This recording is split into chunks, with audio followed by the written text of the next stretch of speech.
وێڕێ سڵاو ڕێز بیسەرانی رادیۆ دەنگی گێل بە بەرنامەی دەنگی شیلان هاتینەوە لاتان. من هەورین جەنگاوەر پێشکەشوانی بەرنامەی دەنگی شیلان. بابەتی بەرنامەی هەفتەیەمان پۆلیتیکایە کە ڕێژیمی ئێران لەسەر کۆمەلگا بەتایبەت ژنان بەڕێوەی دەبا، هەروەها بەرخۆدانی کوکتێل لە زیندانەکانی ئێران بەڕێوە دەچێت و بە نزیکبوونەوەی هەشتی ئادار پیلان و پرۆژە و پەیامی کەژار چییە. لەگەڵ میوانی بەرنامەکەمان هەوا سنوور گەلاوێژ ئەندامی دەستەی بەڕێوەبەری کۆمەلگای ژنانی ئازادی ڕۆژهەڵاتی کوردستان کەژار و تووبێژ دەکەین.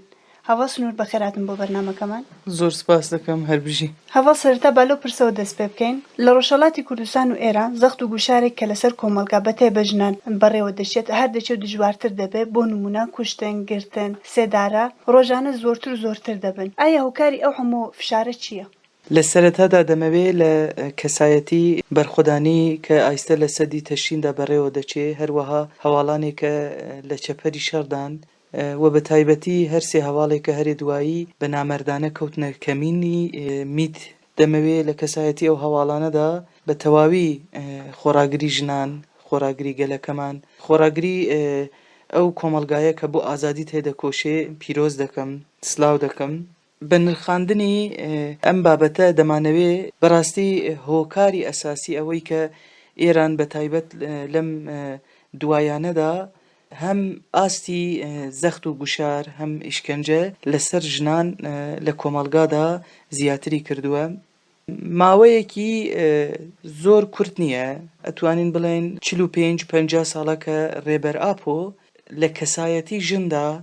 بەڕاستی ویستویەتی کۆمەلگایەکی ئازاد، فکرێکی ئازاد، ئیرادەیەکی ئازاد دروست بکات. لە ڕۆژهەڵاتی ناوەڕاست نەتەوە دەوڵەتەکان کە ئێرانیش یەک لەوانەیە، هەر لە سەرەتادا حتا ڕۆژی ئەمڕۆ ویستویەتی بەرعەکسی ڕێبەر ئاپۆ لە کەسایەتی ژندا قەیرانی کۆمەلگا زۆرتر بکات. چە بە دەستدرێژی دەبێ، ئەوە چە لە بناو حجابدا دەبێ، ئەوە چە لە بناو قانونی شەریعەتدا دەبێ، ئەوە چە لە بناو ناموسدا دەبێ. هەر ویستویەتی دەستدرێژی لەسەر ژنان بکات. لە دام و دەستگاکاندا حتا ویستویەتی بە دروستکردنی مۆدلی ژنێکە بەڕاستی لە هەر کات و ساتێکدا بە گوێرەی عەقلیەتی پیاوسالار ژیان بکات، ویستویەتی کە مۆدلی ژنێکی وەها پێشکەشی کۆمەلگا بکات. بەڵام کۆمەلگای ئێران و ڕۆژهەڵاتی کوردستان بە تایبەت یەک لەو کۆمەلگایانەیە کە ژنان بە ئیستاری خۆیان، بە شێوازی ژیانی خۆیان، بە تێکۆشانی خۆیان لە هەر مەرحەلە و کاتێکدا لە بەرانبەر ئەو عەقلیەتەی کە ویستویەتی ژن کۆیلە بکات خاوەن هەڵوێست بووە. ئێستا مەرحەلەیە کە ئێران تێدا ژیانی دەکات بەڕاستی زەخت و گوشارێکی زۆر دژوار هەم لە دەرەوە هەم لە ناو لەسەر ئێران هەیە. بە تایبەت هیناو ئەگەر بینرخێنین ئەمەیە، ئێران لازمە هەنگاوێک بەرەو دەموکراتیک بوون باوێژێ. ئەمەیش ڕێبەر ئاپ و هەری دوایی لە چاوپێکەوتنێکە لەگەڵ عومەر ئوجەلاندا پێکی هێنا ئاماژەی بەم بابەتە کردبوو. بەڵام ئێران لەم بابەتەدا سوورە و ئیسرار دەکات کە نایەوێت قانونەکەی بگۆڕێ و بابەتی ئەساسی ئەمەیە کە ئێران بڕوا دەکات بە تێکەڵکردنی دین و سیاست دەتوانێت کۆمەلگا بەڕێوە ببات. دوای ساڵی 75 کە وەکو شۆڕەشی ئێران ئێمە پێناسە دەکەین، حتا ڕۆژی ئەمڕۆ ئێران هەر ویستویەتی بەو عەقلیەتەی کە دەتوانێت بە تێکەڵکردنی دین و سیاست کۆمەلگا بەڕێوە ببات، بەڵام هەڵەیەکی زۆر جدی کردووە. یەک لەو دەوڵەتانەی کە زۆر بەتوندی باسی ئیسلامیەت دەکات و زۆر بڕوای بە ئیسلامیەت و دین و باوەڕی هەیە دەوڵەتی ئێرانە. بەڵام سەرەڕای ئەوەندە لە گۆڕ بەرژەوەندی خۆی، ئەوەندە لە گۆڕ پۆلیتیکای خۆی کە ناوی نەسل کوشیە، قڕکردنی گەلانە، کە ناوی ئینکار و ئیمهای گەلانە، دەیەوێ بە گوێرەی بەرژەوەندی خۆی بەڕێوە ببات. لە سۆسیالیزمی پێکهاتوودا ئێمە زۆر بە زەلالی ئەم بابەتەمانە لێ ڕوون دەبێتەوە کە چەندە ڕخنەیان لە کاپیتالیزم مۆدرنیتە کرد، بەڵام لەبەر ئەوە نەیانتوانی کە کێشەکانی کۆمەلگا بە تایبەت ژن وەکو کێشەی سەرەکی ببینن و چارەسەری پێش بخەن تێکچوو. هەروەها ئەتوانین لەم بابەتەدا میناکی لێنین بدەین، میناکی مارکس بدەین. زۆر نامەوێ بکەومە ناو تاوتوی ئەم بابەتە، بەڵام هەر کام ئەحزابی سیاسی، هەر کام نەتەوە دەوڵەت کە ویستویەتی بە گوێرەی عەقلیەتی خۆی، عەقلیەتی چەس ئەوەیە کە زۆرتر زاڵ بێ لەسەر کۆمەلگا دەسەڵات بەدەستیەوەتی ئەوەندە زەخت و گوشار پێش بخات دەتوانێت ڕێک و پێک بوون سیستەمی خۆی بپارێزێ، بەڵام ئەوە هەڵەیەکی زۆر جددیە خۆخڵەتاندنە. ڕژیمی ئێرانیش لەو ڕژیمانەیە کە ئەکۆنۆمی، سیاست، هونەر، سەنعەت، وەرزش هەموو کێشەکانی کۆمەڵگای لەلایەک کێشەی ژن وەک بابەتێکە بۆ ئەوەی کە ئەقلیەتی خۆی بەڕێوە ببات بەکاری تێنێ، بەڵام لە بابەتی چارەسەریدا زۆر زۆر بە تەنگبینانە زۆر بە گوێرەی ئەقلیەتی خۆی تەفدەگەڕێ و ئەمەش ئەم شێوازی نیگەریشی ڕژیمی ئێران لە کێشەی ژن بۆ بەسەر خۆی بووە بە کابوس، بووە بە یەک لە قەیرانە ئەساسیەکان. هۆکاری و هەموو فشارەی بوو بە تایبەت ژنان. ڕێبەر ئاپۆ هێشتا بەر لە ئەوە کە لە ئەنجامی کۆمپلۆی ناونەتەوەی 1999 دەستگیر بکرێت باسی پرۆژەی ئازادی ژن کردبوو. لە 100 ساڵی 21ەمدا دەڵێت شۆڕشی ڕۆژاوە شۆڕشی ژنە و دەڵێت شۆڕشی ژن لە سەدەی 21ەمدا دەتوانێت ببێ بە هۆکارێک کە تەواوی دنیا ڕزگار بکات. ئێستا ڕژیمی ئێرانیش جارێکی دیکە ترس و خۆفی لەوە هەیە کە ژن ئەگەر کو بگەێنە ئازادی خۆیان، جا مەبەستی ئێمە لە ئازادی تەنیا مەسەلەی حجاب و قژروتکردن نییە، چونکە ڕژیمی ئێران زۆر تەنگ لەو بابەتە مەیزە دەکات. لە بیرمان نەچێ شۆڕشی ژنجیان ئازادی لەسەر بنەمای ڕفلێکسی عەکسوڵ ئەمەلێکە لەلایەن کۆمەلگا بۆ دەستدرێژی لەسەر شلێ ڕەسوولی دروست بوو. کۆمەلگایەکی خاوەن ئەخلاقە، ناسنامەی ژن هەر لە مێژووە حتا ڕۆژی ئێستا بووە بە هۆکارێک کە توانیویەتی کۆمەلگا لەسەر بنەمای ناسنامە و حقیقەتی مێژووی خۆی ژیان بکات. ئەمە یانێ چە؟ یانێ هەر نەتەوەیەک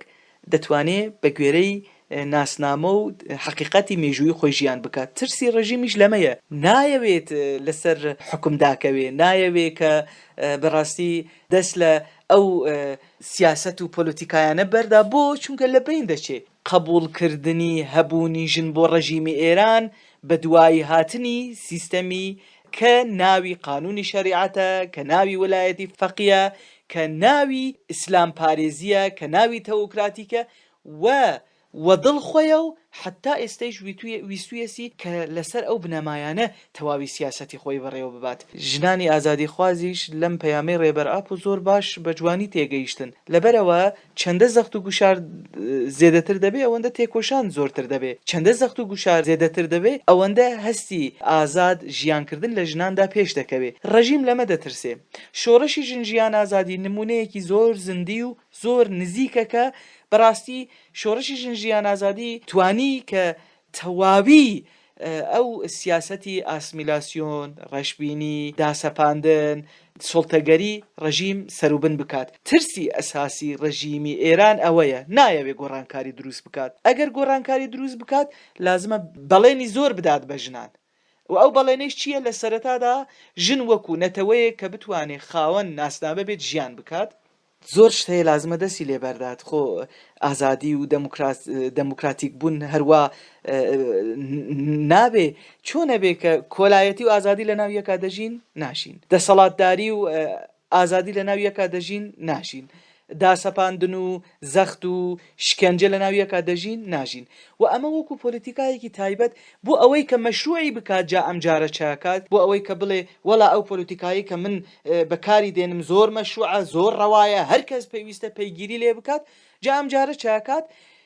ئەو دەوڵەتە چکۆلەکە ڕێبەر ئاپ و پێناسی کردووە کە ناوی خانەوادەیە، ماڵباتە، جا ئەم جارە دەوڵەت بە ڕێگەی خانەوادە دەیەوێت ئەو پۆلیتیکای قڕکردنی خۆی لەسەر ژنان بەڕێوە ببات. لەم دوایەدا هەروەکو دەزانین لە کەسایەتی نیاندا و چەند ژنی دیکە کەچی جوان کە بەدەستی باوکی خۆیان کەسوکاریان هەم هاتنە تەجاوزکردن، هەمیش هاتنە قەتڵکردن. ئەم حەقیقەتە زۆر بە ئاشکرایی ئەم واقعیەتمانە بۆ دەردەخاتە بەرچاو کە ڕژیم خانەوادە وەکو یەک لە پردەکانی ئەساسی بۆ ئەوەی کە تەواوی ئەقلیەت و بەرژەوەندی خۆی لەناو کۆمەلگا بەڕێوە ببات بەکاری تێنێ. لەبەرەوە لێرەدا ئەساس لازمە ئێمە ئاماژە بەوە بکەیت چەندە سازماندەهی چەندە خۆبەڕێخستن کردن وەکو ژن بە تایبەت ئەوەندە ئەم عەقلیەتە ئەتوانێت تێک بچێ چەندە ئاستی تێکۆشان بلندکردن ئەوەندە دەتوانێت ئەم عەقلیەتە لەبین ببات چونکە ڕژیمی ئێران ئایستە لەناو کوچە و کۆڵانەکاندا لەناو دانیشگاکاندا لەناو جێگەی ڕەسمی کە کاروباری سیاسی بەڕێوە دەچێ لە هەر جێگەیەکدا و بەم شێوازە دەیەوێت ئەم سیاست و پۆلیتیکای ئینکار و ئیمها و قڕکردن کە لەسەر ژنانەوە بەڕێوە دەچێت بەڕاستی مەشروعی بکات ئایستە ئەم هەنگاوە لە لای ئێرانەوە بەڕێوە دەچێت هۆکارێکە لە زیندانەکانە لە بەرامبەر خۆراگراکاندا بەڕێوە دەچێت هەمان پۆلیتیکایە کوشتنی ژنان بەدەست خزم و کەس و کار و بەدەست باوک هەمان هۆکارە و بۆ خۆی ئەساس زاتەن ئەوەی کە لە مەرکەزدا ڕاوەستاوە ئەوەی کە لە ئەساسدا ئەم بنەمایەدا دەڕێژێ دەوڵەت بۆ خۆیەتی ڕژیم بۆ خۆیەتی و بۆ ئەوەی کە ئەم سیاسەتە بەڕێوە بچێ چە لە دەستی تێ کردوویەتی وایە دەیشی کات ئەوە سنوور سەرڕای و هەموو زەخت و فشارەی کە ڕێژیمی داگیرکێری ئێران بەڕێوەی دەبا تێکۆشان و بەرخۆدانێکەیە لە زیندانەکانی ئێراندا سەکنی ژنانی بەرخۆدێر و ئازادی خواست دەبینین کە بەرامبەر بە ئەو هەموو زەخت و فشارە بەرخۆ دەدەن ئایا لەو پێواژوێدا سەکن و بەرخۆدانی زیندانیان ئیفادەی چ دەکات؟ لە سەرەتادا دەمەوێت لە کەسایەتی زەینەب جەلالیاندا خۆراگری تەواوی ژنە تێکۆشەرەکان وریشە مرادی پەخشان عەزیزی گوڵڕۆخ ئیرایی شەریفە محەممەدی سپیدە قولیان وە بە تەواوی کە ئێستا دانەدانە ناتوانم ناویان بدەم تەواوی ئەو کەسانی کە لە ڕێگای ئازادیدا بێوچان و بێ ئەوەی کە هیچ ترس و خۆفێکیان هەبێ لە بەرامبەر ڕژیمی داگیرکەری ئێران لەبەر خۆیان دەدەن بە هیوای ئازادی تێدەکۆشن ژیان دەکەن سلااو دەکەم پیرۆز دەکەم ئەم بەرخۆدانە بەرخۆدانیەکی مێژوویە ئێمەوە هەر سەدحی ناتوانین تواشای ئەم بەرخۆدانیە بکەن ئەم بەرخۆدانیە لەسەر بنەمایەکی مێژوویی بەڕێوە دەچێت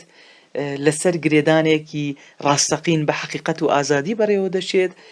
و ئەم بەڕێزانەی کە ئایسە لە تەواوی زیندانەکانی ئێراندا تێکۆشان دەکەن لەبەر خۆیان دەدەن و هەرێ دوایی کە زەینەب جەلالیان لە 17 ساڵگەردی حەبسی خۆیدا نامەیەکی نووسی بوو زۆر باشکرایی ئەم بابەتە دەبینن شێوازێک کە ڕژیمی ئێران بۆ ئیشکەنجەی زیندانیان بەکاری تێنێ شێوازێکە بەڕاستی بە هیچ وەج لە مێژووی ئینساندا جێگە ناگرێ بەڕاستێ حتا باسکردنی بۆ ئینسان زۆرە ئەوەی کە دەیکات زۆر بە هاسانی بەڵام بەڕاستی باسکردنی بۆ ئێمە زۆرە بەڵام ئەو خۆڕاگرانە و تێکۆشەرانە بێوچان بێ ئەوەی کە هیچ ترس و خۆفێکیان هەبێ بێ ئەوەی کە شەخصی بفکرن بێ ئەوەی کە فکریان لە کەسایەتی خۆیان دابێ کە چیان بەسەراتێت زیاتر بەڕاستی لە کەسایەتی خۆیاندا جارێکی تر دەیانەوێ مێژوو بپارێزن ئەو ئینسانانە لەسەر بنەمایەکی ڕاستەقینەم خۆراگریە بەڕێوە دەبن گەلی کورد بە تایبەت ژنی کورد لەو نەتەوەیەکە لە مێژوودا حتا ڕۆژی ئەمڕۆ هەر بێ ڕاوەستان بەڕاستی دەستدرێژی لەسەر بووە ئاسمیلاسیۆنی لەسەر بەڕێوە چووە لە قەتلعام دەرباس بووە ئیشکەنجە بووە هاتووەتە تەجاوزکردن بەڵام هیچ کاتێک هیوای ئازادی لەدەست نەداوە زاتەن ئەگەر گەلی کورد ژنی کورد هیوای لەدەست بدایە ئایسە بە تەواوی لەبین چوو بوو ئەوە حقیقەتێکە ئێمە ناتوانین هەروە بە ئەو دروستی بکەین یعنی هەروە تەنیا وەک بابەتێکە ئەرێ بۆ ئەوەی کە بژین بەرخۆ دەدەن نییە بەڕاستی لێرەدا دەمەوێ ئاماژە بە بەرخۆدانی هەواڵ سەکینە بکەم هەواڵ سەکینە لە زیندانی ئامەددا کاتێک کە دژمن پیلان و پرۆژەی کە بە تەواوی لە کەسایەتی هەواڵانی زینداندا ڕێخستن و ڕێبەر ئاپۆ لەبین ببات هەواڵ سەکینە ئەم بابەتی زۆر بە جوانی تاوتوێ کرد لەبەرەوە بەرخۆدانی کرد بڕوای بەوە کرد کە لە کەسایەتی بەرخۆدانی خۆیدا دەتوانێت تەواوی نرخەکان بپارێزێ یەک نەو نرخانەیش ڕێبەر ئاپۆ بۆ خۆی بوو یەک لەو نرخانەیش هەبوونی پارتی بوو یەک لەو نرخانە هەبوونی گەلی کورد بوو یەک لەو نرخانە مێژووی گەلی کورد بوو و ئێستایش لەسەر ئەو بنەمایە تەواوی زیندانیەکانی سیاسی لە ڕژیمدا لەبەر خۆیان دەدەن بەڵام لێرەدا فەرقێکەیە شۆڕشی ژیان ئازادی دەستکەوتوویەکە حتا ئێستایش نەتەنیا ڕۆژهەڵاتی کوردستان و ئێران تەواوی دنیا لەسەر ئەو دەستکەوتوانە دەتوانێت قیرینی سیاسی خۆی هەڵ ببرێت قیرینی دیپلۆماسی خۆی هەڵ ببرێت قیرینی لە هەموو بابەتەکاندا لەبەرەوە فەرق ئەمەیە بە زانستیەکی مێژوویی و فەلسەفیک ئێستا خۆراگری دروستە بێ لەسەر تەواوی ئەو میراث و دەستکەوتوانەی کە لە تاریخدا کە نمونەی هەواڵ ساراماندا سەکینە جانسز هەتا ڕۆژی ئەمڕۆ هاتووە. ڕێبەر ئاپۆ لە چوار دیواری ئیمرالیدا بە هیوای ئەوە کە لە کەسایەتی خۆیدا دەتوانێت تەواوی دنیا بگۆڕێت تێکۆشان دەکات، وایە ئەم پێواژوویش دەستی پێ کردووە بە چارەسەری حقوقی و سیاسی. ڕێبەر ئاپۆ ئەگەر ڕۆژێک هیوای بە ژیان، بە فەلسەفە، بە ئیدیۆلۆژی، بە پارتی، بە خۆراگری گەل نەبوایە بە هیچ کاتێک بەرخۆی نەدەدا لە زیندان، هەر پێویستی نەدەدیت کە بەرخودانیەکی وەها بکات. بەڵام ڕێبەر ئاپۆ چوار دیواری کۆشەی ئیمرالی بە هیچ وەج لە ڕووی ڕێبەر ئاپۆ نەبوو بە کۆشەیەکی زیندانی تەنگ، چونکە مێژووی ڕێبەر ئاپۆ ئازادە، چونکە فکری ڕێبەر ئاپۆ ئازادە، چونکە هەستی ڕێبەر ئاپۆ ئازادە، چونکە عاتفەی ڕێبەر ئاپۆ ئازادە، چونکە نێگەریشی ڕێبەر ئاپۆ ئازادە. ئێستا ئەو هەواڵانەی کە لە زیندانەکانی ڕەژیمی ئێراندا خۆراگری دەکەن بە هەمان فەلسەفە، بە هەمان شێواز لەبەر خۆیان دەدەن و دەزانن کە لە کەسایەتی خۆیاندا دەتوانن مێژوو بپارێزن، لە کەسایەتی خۆیاندا تەواوی هەستی ئەو ژنانەی، گریانی ئەو ژنانەی، داخوازی ئەو ژنانەی، هیوای ئەو ژنانەی کە چاو بە ڕێگای ئازادین، ئەو خۆراگریە دەتوانێت پاڵپشتێک بێ بۆ ئەو هیوایانە. ئەو خۆراگریە دەتوانێت بنەمایەک بێ کە ژنان بتوانن ئاستی تێکۆشانی خۆیان، ئاستی ڕێخستنکردنی خۆیان، ئاستی دەربڕینی دەنگی خۆیان لە هەر شەقامێکدا، لە هەر شارێکدا، لە هەر دێهاتێکدا بتوانێت ببێ بنگەهی ئازادی بەدەستخستنی ژنان بەدەستی ژنان. ئەوە زۆر گرنگە، چونکە ژن بۆ خۆی ئەگەر تێکۆشان بکات و بگەیتە ئازادی خۆی، ئەوەندە دەتوانێت لە چوارچێوەی ئەو دەسەڵاتدارە، ئەو ئەقلیەتەی پی ئەو سالارە کە دەیەوێت بەڕاستی ژن لەبین ببات، ئەوەندە ئاستی تێکۆشان بلند دەبێت. ئێستاش لە ڕژیمی ئێران هەرچەندە کە زەخت و گوشار زۆرتر دەکات، ئەوەندە تماشا بکەن لەم دوایانەدا لەلایەن هەر هەواڵێکە و هەڵوەستێک، هەواڵ وریشە ئیتسابی کرد، هەواڵ پەخشان بەڕاستی هەم بەشدار بوو هەم بەنامەکانی خۆی. هەواڵ زەینەب بە هەمان ئاوایی دوو دەفعە نامەیدا دەرەو وەک کامپانیایە کە ئایستە دەستی پێ کردووە لە تەواوی دنیا بۆ پشتگیری کەمپینی نابێ ئێدام ئەرێ بە ژیانی ئازاد کە لەلایەن کژارەوە دەستی پێ کرد، بە تەواوی دەتوانێت جوابگویەک بێت بۆ ئەم حقیقەتەی کە ڕامان خستە بەرچاوان. ئەمە تەنیا ئیمزایەک نییە، ئەشی ئێمە ئاوا سەدهی تماشا نەکەین دەنگ دەربرینی تەواوی ژنان لە تەواوی دنیا بۆ ئەم هاوڕێیانە کە خۆراگری دەکەن تێتە معنایەوە کە هێستاش فەلسەفەی ژن ژیان ئازادی بە هەموو شێوازی خۆی بەڕێوە دەچێت. فەلسەفەی ژن ژیان ئازادی یەکگرتنی ژنانی پێشخست، هەمبەستگی ژنانی پێشخست، تێکۆشانی هاوبەشی ژنانی پێشخست کە ئێستاش لە بەشداربوونی تەواو دنیا بۆ ئەم کەمپینە ئیفادەی ئەوە دەکات. چەندە زەینەب جەلالیان لە کەسایەتی خۆیدا هیوای ژیانی ئازاد دەپارێزێ، بەشداربوونی کەمپینیش لەلایەن ژنانەوە ئەوەندە پاڵپشتی ئەو هیوایە دەکات. یانێ زۆر بە کورتی دەتوانین بڵێن مەگەر ئەوەندە بێ خۆراگری و یەکێتی ژنان بۆ تێکۆشانێکی هاوبەش. هەوڵ کاتی بەرنامەکەمان زۆر نەماوە، بینە سەر بابەتێکی دیکە نزیک دەبینەوە لە 8 ئادار ڕۆژی جیهانی ژنان. پیلان و پرۆژتان چییە بۆ داهاتوو؟ لە کەسایەتی ئەو خۆراگرانەی کە بەڕاست هاتنی 8 ئادار و لە مانگی 8 ئادارە و شەهیدانی ڕێگای ئازادیە کە لە مانگەدا شەهید کەوتون بەبیر تێنن سلااو دەکەم. 8 ئادار لە کەسایەتی ڕۆزا لوکسامبورگدا بوو بە سمبۆل، بەڵام ڕێبەر ئاپۆ گەیشتان دوێ لوتکە، هەم لە بواری فەلسەفیک هەم لە بواری ئیدیۆلۆژیک. ڕێبەر ئاپۆ فەلسەفەی ڕێبەر ئاپۆ ئیدیۆلۆژیا ڕزگاری ژن کە ئافراندی بۆ ئێمەی هەموو ڕۆژێکی کرد بە ڕۆژی ژن. ئێمە وەکو ژن بە تایبەت وەکو ملیتانی ڕێبەر ئاپۆ کە لە ناو پارتیدا ژیان دەکەین و تێکۆشان دەکەین، هەموو ڕۆژێک بۆ ئێمە ڕۆژی ژنە، چونکە لە ناو پارتیدا لەسەر بنەما و فەلسەفەی ڕێبەر ئاپۆ هەستمان کرد کە وەکو ژن ژیان بکەین، وەکو ژن هەست بکەین، وەکو ژن بفکرین، وەکو ژن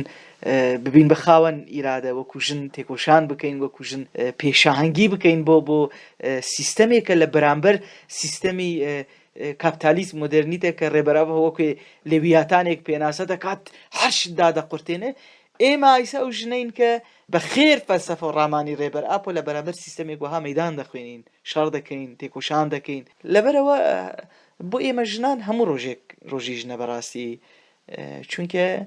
وەکو ژنێمە ژیان دەکەین و هەست دەکەین ئەوە بابەتێکی زۆر گرینگە کە ویستم ئاماژەی پێ بکەم وەکو کەژار نەتەنیا لەم ئاخر مەرحەلە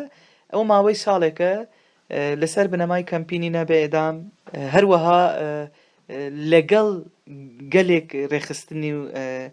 سازمانەکانی دیکەدا بە تایبەت پلاتفۆرمی فەرەمیلیەتیدا بە تایبەت ژنانی ئەفغاندا بە تایبەت لەگەڵ ژنانی ئاوروپادا بە تایبەت وەکو بەشی کەژارکە لە ئاوروپا خەبات بەڕێوە دەبات بە تایبەت بە ڕێگەی مەدیا دیجیتال بە تایبەت بە ڕێگەی خەباتی دیپلۆماسی بە تایبەت بە ڕێگەی خەباتی چاپەمەنی بە تایبەت بە ڕێگەی کومیتەی پەروەردەکان ویستمان بەڕاستی هەم سیاسەتێکە ئێران ئەگەر بەرەو دەموکراتیک بوون نەچێت چۆن لەبین دەچێت پۆلۆتیکایە کە بەسەر ژن بەڕێوە دەبات زەلالکردنی ئەم پۆلۆتیکایە ئاستی ڕێخستنکردنی ژنان یەکگرتووی ژنان بۆ ئەوەی کە بتوانن لە تەواوی ئەو سازمان و ئەو نەهادانەی کە ئایستا لە ناو ئێران و ڕۆژهەڵاتدا هەیە چۆن وەکو ژنێمە بتوان ڕێخستنی خۆمان بکەین لەو بابەتەدا بەڕاستی هەم زۆر گوتوبێشمان دروست بوو کە وەکو دەزانین لە مانگی چواردا کۆنفرانسی کەژار بەڕێوە چوو لەو کۆنفرانسەدا ئێمە زۆر بە جوانی بابەت ئێمە لەسەر و مژارانە ڕاوەستان و ئێستاش لەو بنەمایەدا هەم ئاستی ڕێخستنکردن خۆگەهاندنە زۆر ژنان چونکە نەتەوەین زۆر هەیە لە ڕۆژهەڵات و ئێراندا وەکو بەلوچ وەکو ئازەر وەکو فارس وەکو کورد زۆر نەتەوەی جیاواز هەنە لە ڕۆژهەڵات و ئێراندا بە خۆگەیاندنی ئەوان بە ڕێخستنکردنی ئەوان بە زاناکردنی ئەوان کۆمەلگا زانا دەبێت ڕێبەر ئاپۆ دەڵێت حتا ژن ئازاد نەبێت کۆمەلگا ئازاد نەمێ ئێمەش لەسەر ئەو بنەمایە بە بەرزکردنی ئاستی ئیرادە و ڕێخستنکردن و زانستی ژنان بەڕاستی دەمانەوێ ئەگەر بەخۆشی نەبێ بە زۆریشی بوو بێ لازمە ئێران بەرەو دەموکراتیک بوون ببین چونکە ئەم هۆکارەش هەیە ئەگەر ئێران بەرەو دەموکراتیک بوون نەچێ ئێران تێکچوونی ئێران لەگەڵ خۆیدا بە تەواوی ئەو ئەقلیەتەی کە لەسەر ژن بەڕێوە دەبات بەم هۆکارە بەڕێوە دەچێ بەڕاستی ئاسێکی زۆر بەرز قازانج بوو لەم خەباتەی کە ئێمە بەڕێوە بردمان لەبەرەوە بەڕاستی ژنان ئەگەر دەمانەوێ ئازاد بژین لازمە لە خۆمان خاوەنداری بکەین خاوەنداریکردن لە خۆی و ناسنامەی خۆی خاوەنداریکردن لە هەبوون و ناسنامەی مێژوویی نەتەوەکەمانە کۆمەلگایە هەروەها وەکو کەژار بە شعاری بە شۆڕشی ژنجیان ئازادی هەبوونی خۆمان بپارێزن بەڕاستی دەمانەوێ بە شۆڕشی ژنجیان ئازادی بە خۆراگری بە ئیرادە بە ناسنامەیە کە شۆڕشی ژنجیان ئازادی دروستی کرد و گەردوونی کرد دەمانەوێ هەبوونی خۆمان بپارێزین و ژنان لازمە لەو چوارچێوەدا بەو زانستیە کە شۆڕشی ژنجیان ئازادی بە دەستکەوتوویەکە بەدەیهێنا لەسەر ئەو بنەمایە بتوانین خاوەنداریەتی لە هەبوونی خۆمان بکەن خاوەنداریەتی لە هەبوونی خۆکردن وەکو ژن خاوەنداریەتیکردن لە تەواوی دەستکەوتیەکانە چونکە شۆڕشی ژنجیان ئازادی شۆڕشی یەکێتی گەلانە شۆڕشی بەدێهاتنی خەیاڵی ئازادی تەواوی گەلەکانە لەبەرەوە وەکو ژن لازمە ئێمە ڕۆڵی پێشانگی لەسەر هەستوو بگرین هەواڵکاتی بەرنامەکەمان تەواو بوو سپاسان دەکەین بۆ بەشداربوونتان و نرخاندنە گرنگەکانتان هەر بژی ئێمەش سپاسیەوە دەکەین سپاس بیسەرانی ئازیز گەیشتنە کۆتایی بەرنامەکەمان بابەتی بەرنامەی هەفتەیەمان پۆلیتیکای کە ڕێژیمی داگیرکەری ئێران لەسەر کۆمەلگا بەڕێوەی دەبا هەروەها سەکن و بەرخۆدانی کە لە زیندانەکانی ئێراندا بەڕێوە دەچێت و بە نزیکبوونەوەی هەشتی ئادار پیلان و پرۆژەی کەژار لەگەڵ میوانی بەرنامەکەمان هەڤاڵ سنوورگەلاوێژ ئەندامی دەستەی بەڕێوەبەری کۆمەلگای ژنانی ئازادی ڕۆژهەڵاتی کوردستان کەژار وتوێژمان کرد تا بەرنامەیەکی دیکە و بابەتێکی دیکە بە ئازادی بژین